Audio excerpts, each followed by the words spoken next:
उबरी भी नहीं थी कि उसे अचानक एक और भयानक संकट ने घेर लिया, और यह संकट था स्पेनिश फ्लू का प्रकोप। स्पेनिश फ्लू नाम से जाने जाने वाली यह महामारी पश्चिमी मोर्चे पर स्थित छोटे और भीड़ वाले सैन्य प्रशिक्षण शिविरों में शुरू हुई।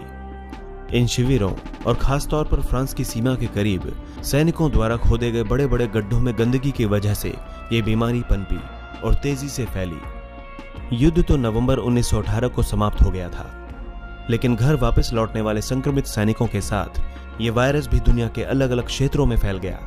इस बीमारी की वजह से बहुत सारे लोग मारे गए। किसी भी महामारी में इतनी जानें नहीं गईं जितनी कि स्पेनिश इन्फ्लुएंजा में गई थी। दुनिया भर में लगभग 40 मिलियन लोगों की मृत्यु हुई थी, क्योंकि वायरस से होने वाली इस बीमारी के कारण शहर के शहर मिट गए।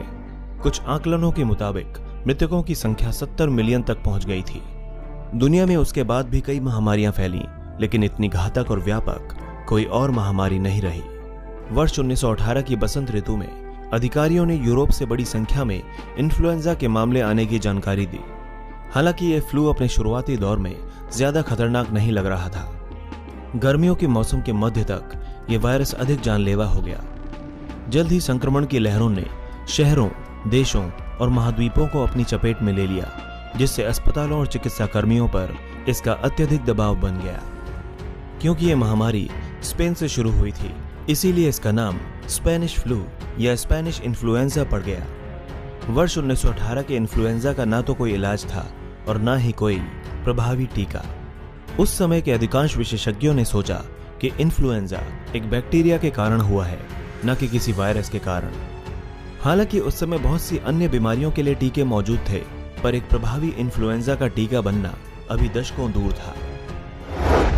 निमोनिया सबसे घातक साबित हुआ। कोविड-19 से मरने वाले कई लोग एक प्रकार के निमोनिया का ही शिकार हुए हैं, जो वायरस से लड़ने में कमजोर हो चुके शरीर की रोग प्रतिरोधक क्षमता पर हावी हो जाता है। कोविड-19 और स्पेनिश फ्लू के बीच ये एक समानता है। हालांकि स्पेनिश फ्लू की तुलना में कोविड-19 से संक्रमित लोगों की मृत्यु दर काफी कम है। जिस समय स्पेनिश फ्लू फैला, तब दुनिया में हवाई यात्रा की शुरुआत हुई ही थी। ये एक बड़ी वजह थी कि उस समय दुनिया के दूसरे देश इस महामारी के प्रकोप से अछूते रहे। उस समय यह महामारी रेल और पानी के जहाजों में यात्रा करने वाले यात्रियों के जरिए ही फैली, इसलिए उसका प्रसार भी धीमी गति से हुआ था। कई जगहों पर स्पेनिश फ्लू को पहुंचने में कई महीने और साल लग गए, जबकि कुछ जगहों पर यह बीमारी लगभग पहुंची ही नहीं थी। उदाहरण के तौर पर अलास्का। इसकी वजह वहां के लोगों द्वारा बीमारी से दूर रखने के लिए अपनाए गए कुछ बुनियादी तरीके थे। अलास्का के ब्रिस्टल बे इलाके में यह महामारी नहीं फैली। वहां के लोगों ने स्कूल बंद कर दिए, सार्वजनिक स्थानों पर भीड़ के इकट्ठा होने पर रोक लगा दी गई और मुख्य सड़क से गांव तक पहुंचने वाले रास्ते बंद कर दिए गए। वर्तमान में भी कोरोना वायरस को रोकने के लिए उसी तरह के मगर आधुनिक तरीके अपनाए जा रहे हैं।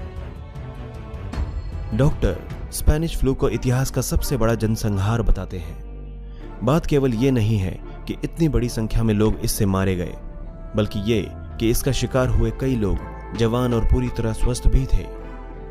आमतौर पर स्वस्थ लोगों की प्रतिरोधक क्षमता फ्लू से निपटने के लिए सक्षम होती है, लेकिन फ्लू का यह स्वरूप इतनी तेजी से हमला करता है कि शरीर की प्रतिरोधक क्षमता पस्त हो जाती है।